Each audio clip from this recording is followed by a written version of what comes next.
c'est définitif? Ai-je demandé calmement. Aucun cri.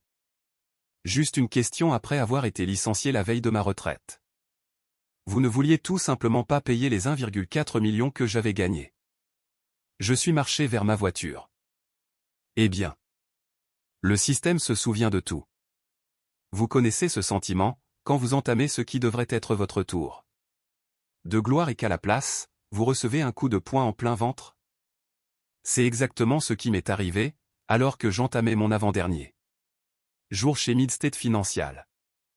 Je suis Russell Patterson, j'ai 53 ans, et j'ai bâti et maintenu leurs systèmes informatiques pendant 31 ans. Demain, c'était ma fête de départ à la retraite. J'avais même apporté mon vieux thermos de la Navy avec du café frais pour fêter ça. Au lieu de cela, je suis entré dans le bureau de Catherine Davis et je l'ai trouvé, une lettre de licenciement à mon nom à la main. C'est immédiat, a-t-elle déclaré, sans même me regarder dans les yeux. Votre poste a été supprimé suite à une restructuration stratégique. Juste. Comme ça. 31 ans de ma vie, et elle n'a même pas pu me serrer la main. Pour me dire au revoir. Plus important encore, elle venait de me priver de ma pension de 1,4 million de dollars. Une somme que j'avais gagnée sur 3 décennies à faire tourner leur système. L'argent dont j'avais besoin pour la dernière année d'université de mon fils, Brian. Laissez-moi revenir en arrière pour vous expliquer comment j'en suis arrivé là. J'ai commencé chez Midstate en 1993, juste après avoir quitté la Navy. J'étais dans les Seabees, le bataillon de construction, et je savais comment bâtir des choses qui durent. Lorsque je suis passé à la vie civile à 22 ans, je me suis formé à la programmation les soirs et les week-ends, tout en travaillant dans un magasin de pièces automobiles. Pas de diplôme en informatique prestigieux, pas de MBA, juste une détermination pure et beaucoup de nuits blanches avec des manuels de programmation. À l'époque, les banques commençaient tout juste à se numériser. La plupart des cadres ne comprenaient rien aux ordinateurs, mais ils savaient qu'ils en avaient besoin. J'ai été l'un des premiers embauchés qui comprenait à la fois le côté technique et le fonctionnement réel des banques. Pendant que les autres programmeurs s'efforçaient de rendre les choses esthétiques, je bâtissais les fondations, ce qui devait fonctionner 24h/24 sans jamais faillir. Ma femme, Sarah, plaisantait souvent en disant que j'aimais ce système informatique plus qu'elle. Elle n'avait pas tort. Je passais plus de temps avec Guardian qu'à la maison durant ces premières années. Sarah est décédée il y a 3 ans, après une longue bataille contre le cancer. Ses factures médicales ont dévoré la majeure partie de nos économies. Cette pension n'était pas juste ma retraite, c'était mon filet de sécurité et l'assurance dont Brian aurait besoin pour terminer ses études à Northwestern. Au fil des années, j'ai construit l'intégralité du système central de Midstate à partir de zéro. Nous l'appelions Guardian, et il gérait tout, les transactions, la sécurité, les sauvegardes, tout le travail. En 2024, Guardian traitait 2,8 milliards de dollars de transactions chaque jour. À travers l'Illinois, le Wisconsin, l'Indiana et le Missouri. C'est beaucoup de confiance reposant sur du code que j'avais écrit dans mon atelier au sous-sol.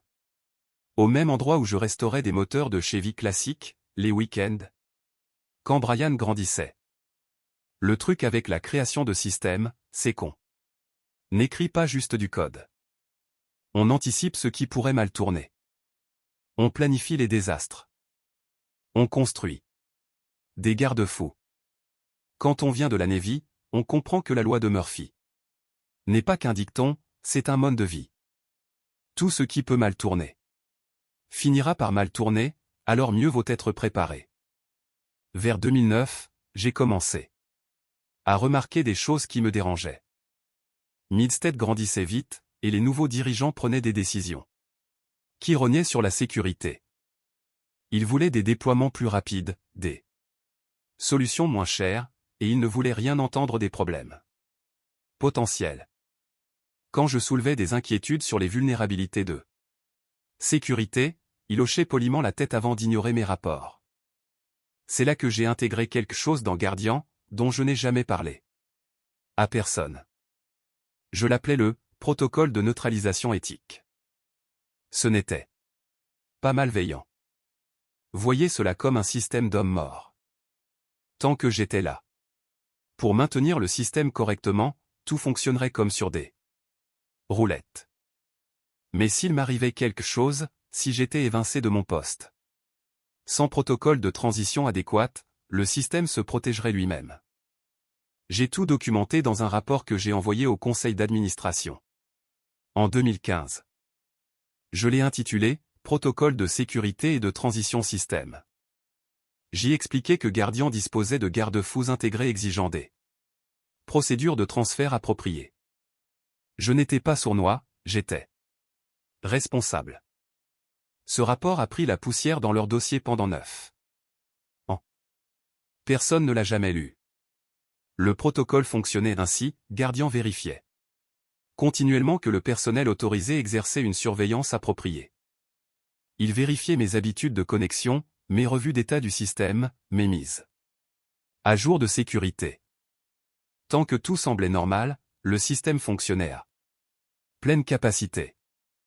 Mais si mon accès était soudainement révoqué sans suivre les procédures documentées, Guardian l'interprétait comme une faille de sécurité potentielle et lançait des protocoles de protection.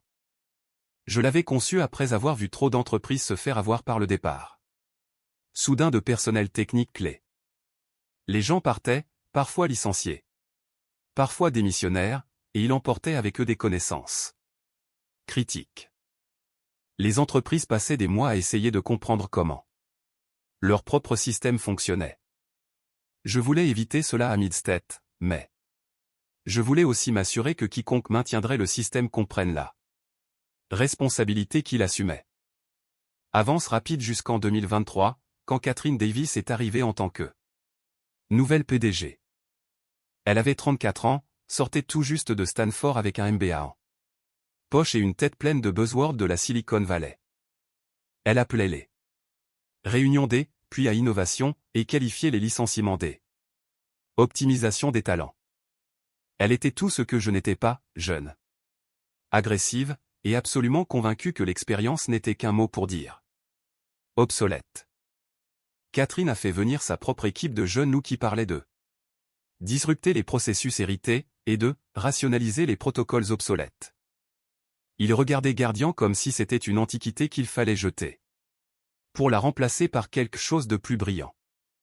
Ils ne comprenaient pas que certaines choses fonctionnent précisément parce qu'elles sont bâties pour durer. La tension a vraiment monté au printemps dernier. Catherine insistait pour des mises à jour système qui contournaient les contrôles de sécurité. Elle voulait des temps de traitement plus rapides, ce qui signifiait supprimer les protocoles de vérification qui empêchaient les erreurs. Quand j'expliquais pourquoi certains garde-fous existaient, elle affichait ce sourire corporatif et disait « Russell, j'apprécie votre connaissance institutionnelle, mais nous devons avancer à la vitesse du marché. » Connaissance institutionnelle. C'est comme ça qu'ils appelaient 31 ans à faire tourner leur banque. Le premier clash majeur a eu lieu en mars lors d'une réunion trimestrielle. Catherine avait fait venir un consultant de la Silicon Valley, un gamin nommé Trevor, pas plus vieux de 28 ans, pour évaluer notre infrastructure existante. Ce gamin a passé 15 minutes à regarder l'architecture de Guardian avant de déclarer qu'on pouvait migrer vers une solution cloud en 6 mois. J'ai essayé d'expliquer la complexité de la situation. Trevor, ai-je dit, en gardant un ton neutre. Guardian n'est pas juste un logiciel. C'est intégré au système matériel, aux protocoles de conformité réglementaire et aux cadres de sécurité, qui ont pris des décennies à être perfectionnés. On ne peut pas juste faire un copier-coller avec un système pareil. Catherine m'a coupé, Russell, je pense que vous surestimez la complexité. Les solutions cloud modernes sont conçues exactement pour ce type de migration. Avez-vous lu la documentation sur nos exigences de conformité, ai-je demandé. La Réserve fédérale a des mandats spécifiques sur la manière dont les données de transactions doivent être traitées. Notre système actuel répond à ces exigences. Une migration cloud nécessiterait des mois rien que pour l'approbation réglementaire. Trevor a fait un geste de la main, dédaigneux. La conformité, c'est juste de la paperasse. On gérera ça. Pendant l'implémentation. C'est là que j'ai su qu'on était dans le pétrin. Ce gamin pensait que les réglementations bancaires fédérales n'étaient que de la paperasse. Il n'avait jamais eu à expliquer aux régulateurs pourquoi un système avait échoué. Jamais eu à reconstruire la confiance après une faille de sécurité. Jamais eu à garantir un temps de disponibilité alors que des milliards de dollars circulaient dans le réseau chaque jour. Catherine a pris le parti de Trevor. Ils ont commencé à planifier une initiative de modernisation qui éliminerait Guardian sur les 18 mois suivants. Mon rôle serait réduit à une fonction consultative. Le jargon corporatif pour dire qu'on me poussait vers la sortie pendant que quelqu'un d'autre cassait ce que j'avais passé ma carrière à bâtir. Je suis rentré chez moi ce soir-là et j'ai appelé Brian à Northwestern. Il était stressé par ses examens de génie mécanique, inquiet à l'idée de décrocher un stage d'été, pensant à ses études supérieures. Un gamin intelligent, ça, il tient ça de sa mère. Sarah disait toujours qu'il avait son cerveau et ma ténacité. Papa, ça va, a-t-il demandé. Tu as l'air fatigué. Juste le boulot, ai-je répondu. Comment se passe-t-il? Cours? Nous avons parlé pendant 1 heure de son projet de thermodynamique. De ses entretiens d'embauche, de ses plans après l'obtention de son diplôme. Je n'ai pas mentionné que ses frais de scolarité pour la dernière année étaient peut-être en péril. Le gamin avait déjà assez de pression sans avoir à s'inquiéter de mes problèmes. Mais, assis dans mon garage après avoir travaillé sur le carburateur de la Camaro, j'ai commencé à penser à ce qui arriverait si Catherine mettait réellement son plan de modernisation à exécution. Pas juste pour moi, bien que perdre ma pension ferait mal, mais pour les milliers de clients qui faisaient confiance à Midstead avec leur argent. J'avais déjà vu ce film. L'entreprise fait venir des consultants, vedettes, qui promettent la lune. L'ancien système est mis au rebut avant que le nouveau ne soit prêt. Tout va à volo, les clients sont lésés, et ceux qui avaient averti des problèmes sont blâmés pour leur résistance au changement. La goutte d'eau a été lors de notre revue trimestrielle de conformité, en octobre. Catherine a annoncé qu'elle faisait venir des consultants extérieurs pour évaluer notre infrastructure technique. Ces consultants étaient des gamins. Essentiellement des diplômés récents qui n'avaient jamais connu de vraie crise. Mais qui avaient des certifications fantaisistes de camps de formation tech. Ils ont passé 2 semaines à fouiner dans Guardian, posant des questions qui montraient qu'ils ne comprenaient pas le premier mot de son fonctionnement réel. L'un d'eux m'a demandé pourquoi nous utilisions encore des protocoles anciens, comme le chiffrement SSL. J'ai dû expliquer que le SSL n'était pas ancien. Il était prouvé, testé et requis par la loi fédérale. Leur recommandation: remplacer tout le système par une solution cloud qui économiserait 2 millions de dollars par an et éliminerait la dépendance envers le personnel hérité. Personnel hérité. C'était moi. J'ai essayé une dernière fois d'expliquer ce qu'il risquait. Je me suis assis avec Catherine en novembre et je l'ai guidée à travers le fonctionnement exact de Guardian. J'ai expliqué les sécurités, les protocoles de sauvegarde, les couches de sécurité qui nous avaient gardés en sécurité pendant 3 décennies. Je lui ai parlé du protocole de neutralisation éthique et de sa raison d'être. Elle a écouté avec ce même sourire poli, puis a dit, Russell, je pense que vous surestimez la complexité de ce que vous avez construit. Les systèmes modernes sont beaucoup plus conviviaux. Conviviaux. Elle parlait d'un système qui gérait près de 3 milliards de dollars de transactions quotidiennes. Comme si c'était une application smartphone. Catherine, ai-je dit, en essayant une dernière fois. Qu'est-ce qui se passe si quelque chose tourne mal pendant la transition? Et si le nouveau système ne peut pas gérer notre volume de transactions? Et s'il y a une faille de sécurité? C'est pour ça qu'on a des assurances, a-t-elle répondu, et des protocoles de récupération après sinistre. Des assurances. Elle pensait qu'une assurance pouvait réparer une défaillance systémique qui bloquerait des millions de clients hors de leur compte bancaire. J'ai sorti une copie imprimée de mon rapport de 2015 et je l'ai fait glisser sur son bureau. J'ai documenté les risques il y a 15 ans. Tout ce que vous devez savoir sur les protocoles de protection de Guardian est là-dedans. Si vous comptez remplacer le système, vous devez d'abord comprendre comment il fonctionne. Catherine a jeté un coup d'œil au rapport sans l'ouvrir. Je demanderai à mon équipe de revoir cela, mais Russell, je veux que vous compreniez que nous allons de l'avant avec la modernisation. Votre choix est de savoir si vous voulez faire partie de la transition ou si vous préférez prendre une retraite anticipée. Retraite anticipée. Voilà, la menace emballée dans deux. La politesse corporative. Jouer le jeu de leur plan pour détruire ce que j'avais construit ou être mis à la porte avant de pouvoir toucher ma pension complète. J'ai pensé aux factures de Brian, à la dette médicale du traitement de Sarah. Aux 31 années investies dans cet endroit. Mais j'ai aussi pensé aux clients qui nous faisaient confiance, aux employés qui dépendaient de systèmes stables, et aux régulateurs qui frapperaient comme un marteau si nous foirions tout. Je prendrai ma retraite complète comme prévu, ai-je dit, le 18 décembre. Catherine a hoché la tête. Nous veillerons à ce que la transition se passe bien. J'aurais dû savoir qu'elle mentait. Me voici donc, le 17 décembre 2024. Un jour avant ma fête de départ, avec une lettre de licenciement dans les mains.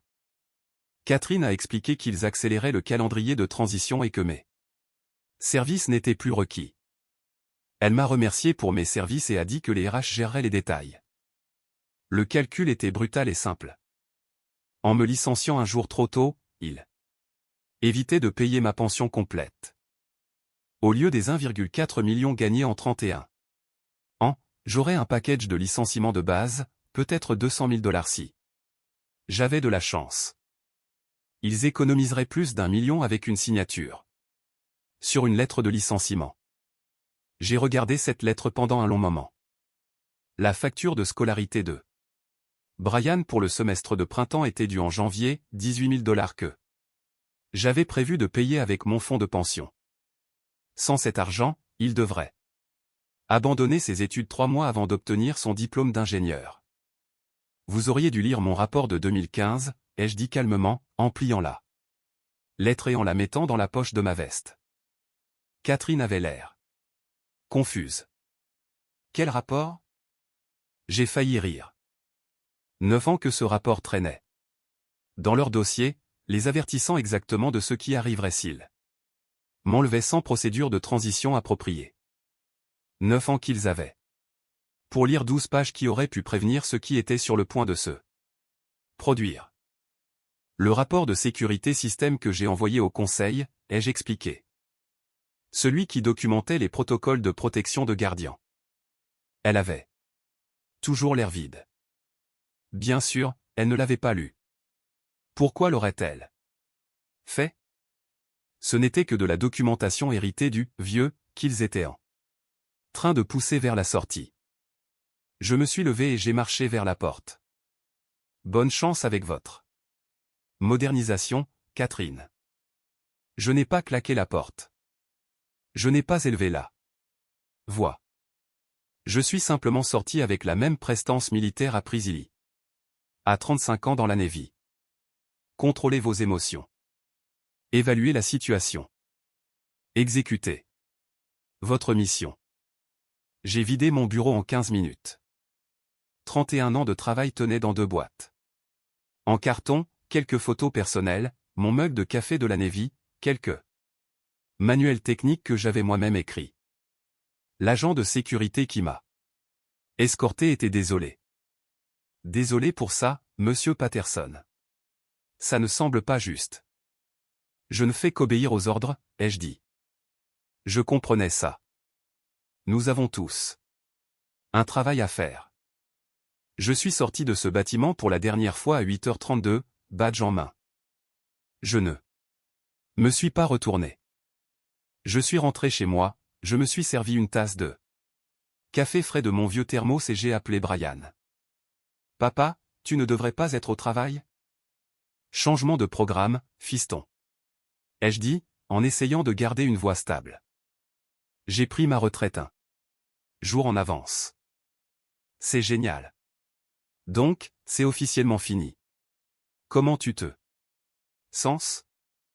Je ne pouvais pas lui dire la vérité. Pas encore.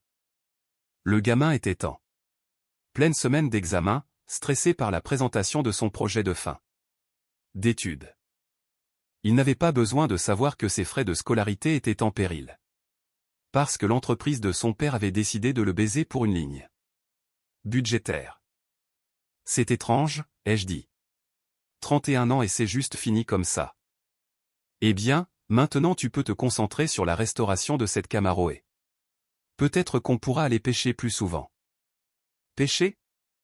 Sarah se moquait souvent de moi parce que j'avais appris à Brian à pêcher avant même qu'il puisse marcher correctement. Nous avions passé d'innombrables week-ends au lac Michigan, juste lui et moi.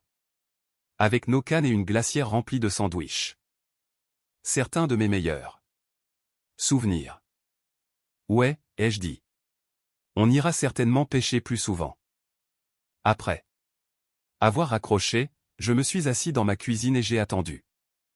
Je savais exactement ce qui se passait chez Midstead, parce que j'avais conçu le système pour que ça arrive. Guardian effectuait ses contrôles matinaux normaux, vérifiant que le personnel autorisé exerçait une surveillance appropriée. À 9h01, exactement 29 minutes. Après la révocation de mon accès, le système détecterait une anomalie. Il ne trouverait aucune activité malveillante. Il ne trouverait aucune menace externe. Mais il découvrirait quelque chose de bien plus grave, du point de vue de Guardian. Le retrait soudain de son architecte principal, sans suivre les procédures de transition documentée. À 9h01, mon téléphone a sonné. Numéro inconnu.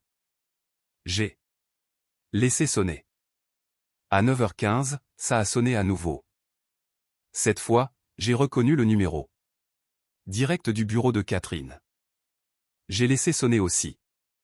À 9h30, la première alerte locale est apparue sur mon téléphone, Midstead Financial connaît des pannes système généralisées dans une région de 4 États. Je me suis servi une autre tasse de café et je suis allé dans mon garage. Là. Camaro m'attendait, capot ouvert, pièces de moteur disposées sur mon établi dans un ordre précis. J'avais passé 3 ans à reconstruire ce bloc 350, en prenant mon temps, en faisant les choses correctement. Sarah plaisantait souvent en disant que je traitais ce moteur avec plus de soin que la plupart des gens traitaient leurs enfants. Ce n'est pas à propos de la voiture, lui disais-je. C'est à propos du processus. On ne peut pas bâcler un travail de qualité. Elle comprenait. Elle m'avait vu aborder chaque projet de la même manière, que ce soit reconstruire un moteur, écrire du code ou élever notre fil. Mesurer 2 fois, couper 1 fois. Planifier les problèmes. Construire des choses qui durent. Mon téléphone n'arrêtait pas de sonner. Différents numéros maintenant. Probablement d'autres cadres, peut-être des membres du conseil d'administration. J'imaginais la panique dans cette tour de verre, les gens courant partout pour comprendre pourquoi leurs systèmes informatiques avaient soudainement cessé de coopérer. À 10h15, un van de télévision s'est garé devant chez moi. Je suis rentré et j'ai fermé la porte du garage. Le journaliste a frappé à ma porte d'entrée pendant 10 minutes avant d'abandonner. J'ai regardé à travers la fenêtre de la cuisine alors qu'elle faisait un reportage sur ma pelouse, expliquant probablement aux téléspectateurs que c'était la maison de l'ancien employé mécontent responsable de la crise bancaire. Mécontent. Ils utilisent toujours ce mot quand quelqu'un se défend. À midi, mon téléphone avait reçu 43 appels manqués et 67 messages. J'en ai lu quelques-uns. Russell, nous devons parler immédiatement. Catherine, s'il te plaît, appelle-moi. On peut arranger ça. Russell, le service juridique est impliqué maintenant. Tu dois répondre. Catherine. Je les ai tous supprimés. Et j'ai éteint le téléphone. Dehors, 3 autres vents de presse avaient rejoint le premier. Ma retraite paisible était officiellement terminée. À 15 heures, ce n'était plus seulement un problème technique. C'était une crise financière en bonne et due forme. L'action de Midstead avait chuté de 15,7% avant que la négociation ne soit suspendue. La capitalisation boursière de la banque avait perdu 480 millions de dollars. En 6 heures. Les distributeurs automatiques dans 4 États affichaient des messages, services temporairement indisponibles. La banque en ligne était HS. Les applications mobiles ne fonctionnaient pas.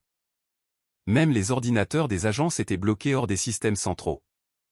Catherine a tenu une conférence de presse d'urgence derrière un pupitre avec le logo Midstead, essayant de rassurer les clients sur le fait qu'il s'agissait d'un problème technique temporaire. Elle semblait composer devant la caméra. Mais je savais ce qui se passait derrière ces murs de verre, pure panique. Laura Bennett, l'ingénieur système principal, était probablement en train d'expliquer à une salle pleine de cadres qu'il ne pouvait pas contourner les protocoles de protection de Guardian. Le système n'était pas cassé. Il fonctionnait exactement comme prévu. Il ne leur faisait tout simplement plus confiance. Voyez-vous, Guardian n'était pas comme les autres systèmes informatiques. La plupart des programmes suivent les ordres aveuglément. Vous leur dites de faire quelque chose, ils le font, même si c'est stupide ou dangereux. Mais j'avais intégré dans Guardian quelque chose de différent, une sorte de conscience électronique qui évaluait si les commandes avaient du sens. Dans le contexte des procédures bancaires appropriées. Quand j'ai été soudainement licencié sans suivre les procédures documentées, Guardian a interprété cela comme une faille de sécurité potentielle. Peut-être que des hackers avaient pris le contrôle de l'entreprise. Peut-être qu'il y avait une OPA hostile. Peut-être que des forces externes tentaient de compromettre le système.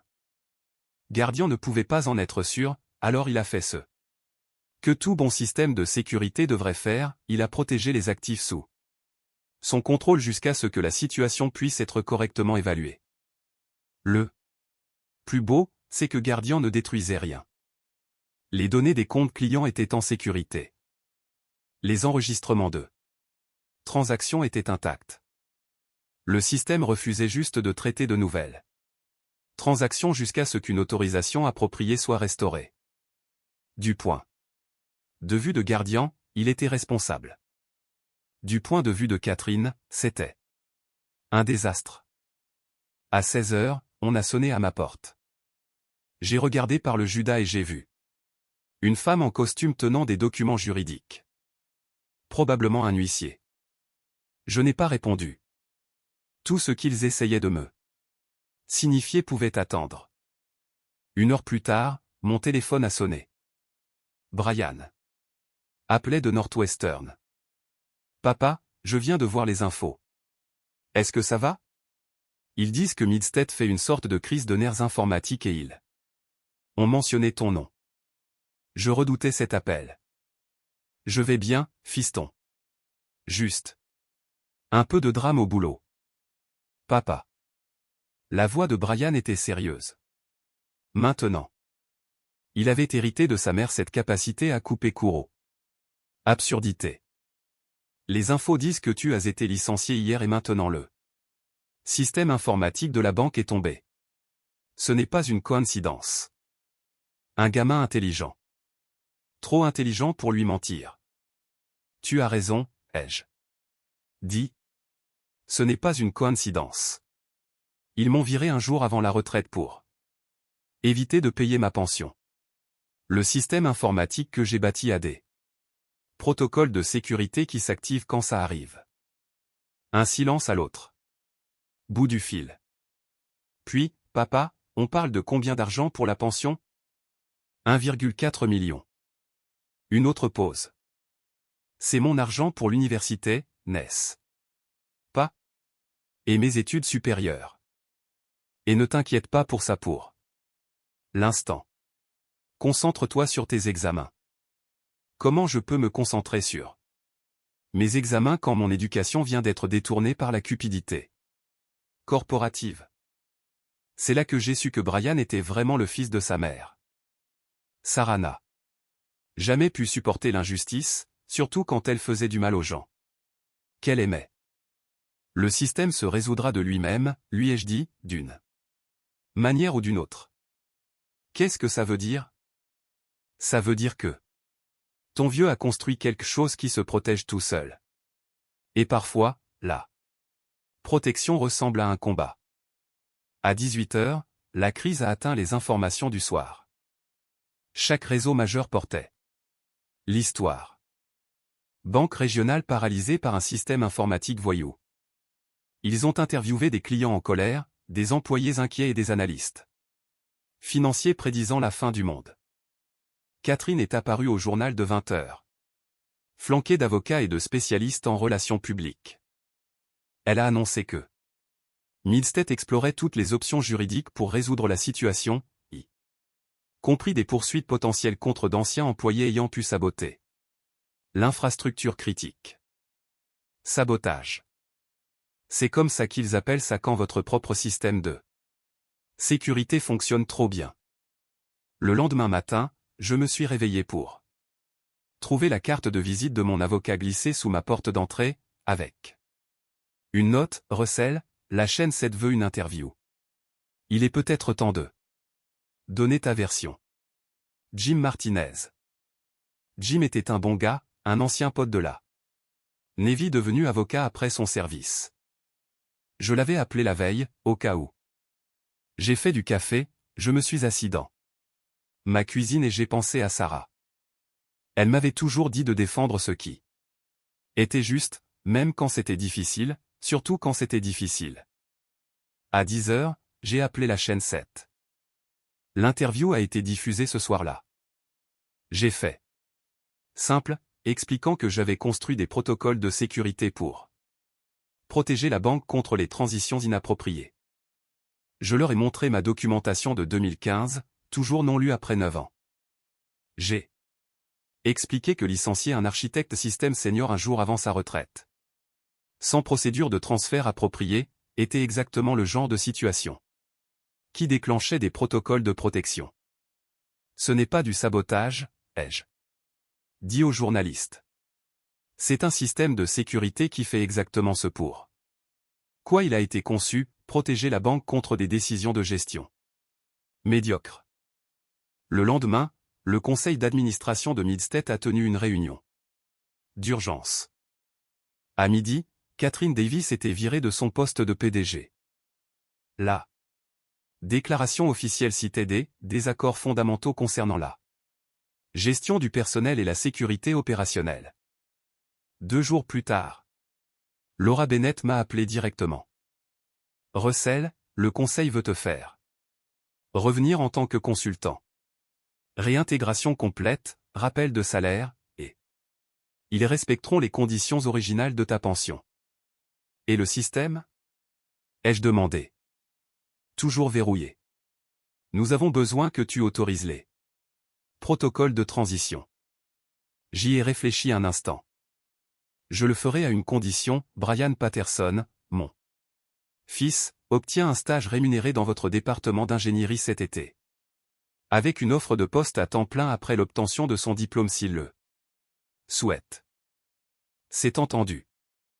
Je suis retourné chez Milstead le lendemain matin, j'ai badgé pour une dernière fois et j'ai autorisé Guardian à reprendre ses opérations normales.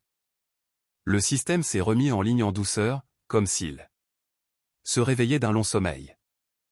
3 semaines plus tard, j'ai commencé mon nouveau poste chez Regional Trust Bank en tant que conseiller système en chef. Ils voulaient que je les aide à construire la prochaine génération d'infrastructures bancaires, quelque chose qui protégerait à la fois l'institution et ceux qui la construisaient.